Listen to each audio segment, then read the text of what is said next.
Hello, welcome to another tonalist landscape oil painting demonstration. This is your painter in residence, M. Francis McCarthy, and the painting I'm bringing you today is called Afternoon Path. It's a 5x7.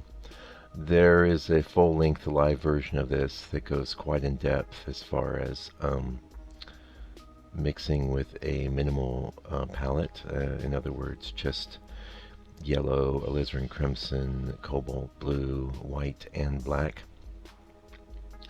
And actually, I may try and put that back up. It's in the members area for now, but I may do a new one. That's actually what I'm thinking. Since I don't know, YouTube gives you all these things you can do with your channel and your channel's homepage or whatever, and I tend to not do any of them. I just the latest videos or what's up there, and that's working for me.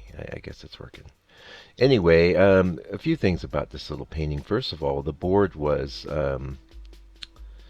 it was done on a pine panel, which I have some left, from many years ago, and I had gone over that pine panel with a bit of transparent gesso that had been tinted with a little bit of yellow ochre and um, burnt sienna. It wasn't as red as I wanted to be for this demonstration though, so what I did was rubbed it down real quick with some burnt sienna right before painting, and that's something you can do too. You can rub a color right down on your two-dimensional surface, whether it's canvas or a panel, right before painting and get a nice tint going. One of the reasons I wanted to do that in this particular case is that this painting very much replicates how I started.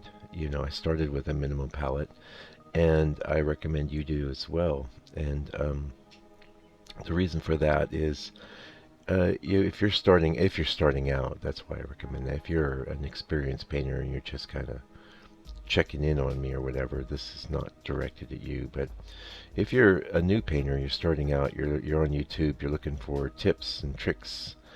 My best advice to you is to start with a minimal palette. So a blue, a lot of people like ultramarine blue. I've never been that big a fan. I had cobalt blue. A red, I like alizarin crimson, but cadmium red works as well.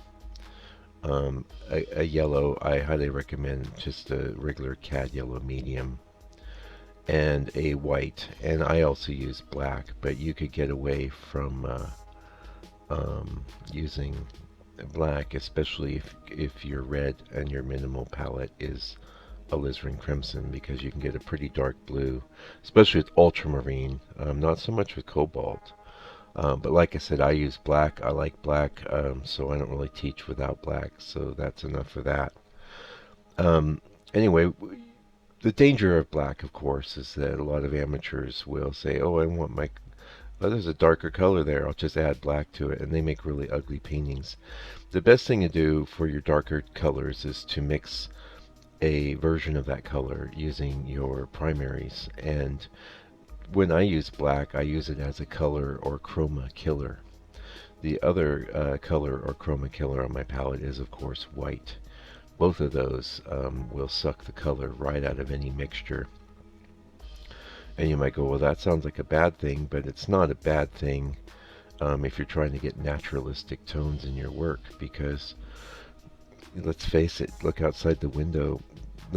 There's a lot of intense colors, but they're not as intense as what comes out of a tube of paint. Not even close. And I mentioned on a previous video, I've seen painters that are professionals that are selling work, with these poison greens. They're just so electric. And to me, it's like, you might say, well, Mike, they're selling their work. Blah, blah, blah, blah. Let me tell you something. I don't care if someone's work is selling or not. I really don't. To me, it's all about creating something that's going to stand the test of time, that is good.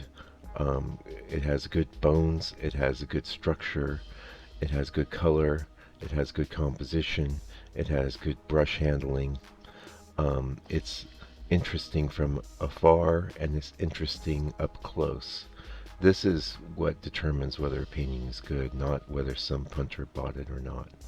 A lot of people like bright over chromatic colors, especially. I think we have developed a bit of an appetite for that sort of color in the digital age, because so many colors coming over our screens are like that. But in nature, colors aren't like that. And so if you want, say, my green, if I was going to be using that limited palette, my main green would be made from a mixture of black and yellow.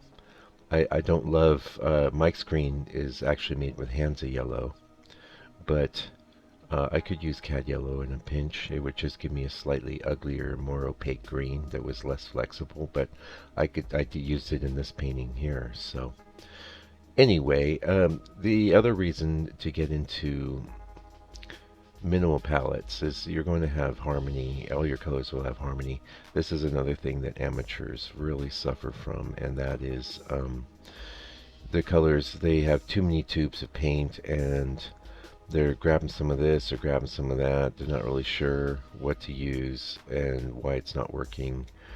And so their painting isn't in harmony. It'd be like in a musical song. What other kind of song is there right now?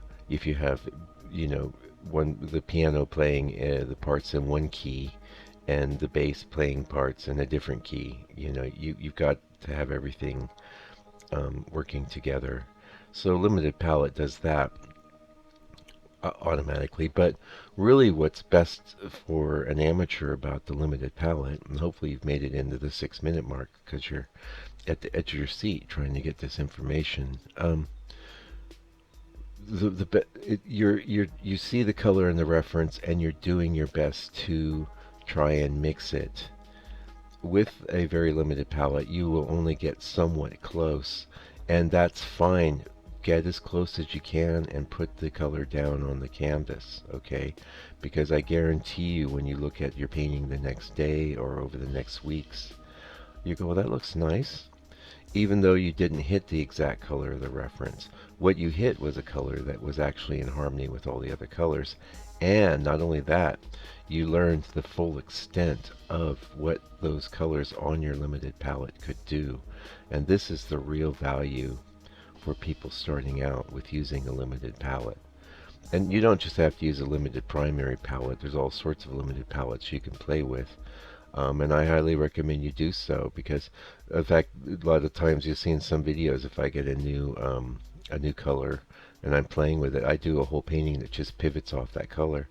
I'll pick one or two secondary colors and black and white, and I'm off to the races. And by the end of that painting, I have a real good sense of a lot of the things I can do with that particular pigment on its own.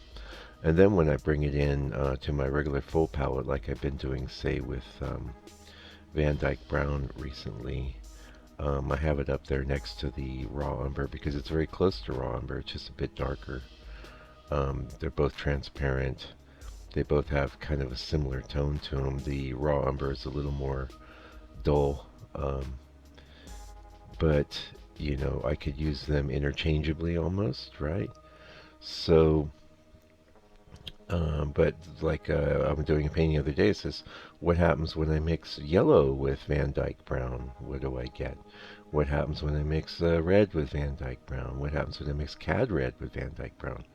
So, but, I have I don't know, I probably have 20 colors on my palette now. But I started, pardon me, I got a frog in my throat. I started out like that, and it was thanks to Kevin McPherson. If you don't have his books, go pick him up. The one that sticks in my brain is Fill Your Paintings with Light and Color, but he has two. They're both excellent. If you're starting out, it's a good book to get. Long and short of it, limited palettes he highly recommends.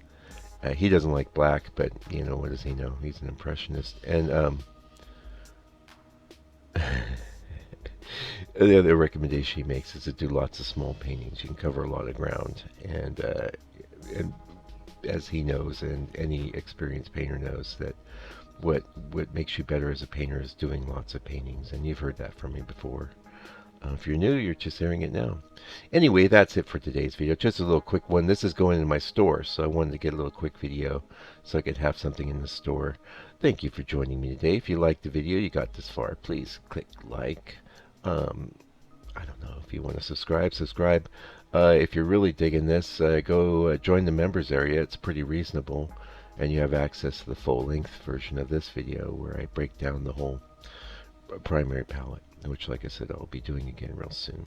Anyway, until I come back with another video, do me a favor, please take good care and stay out of trouble.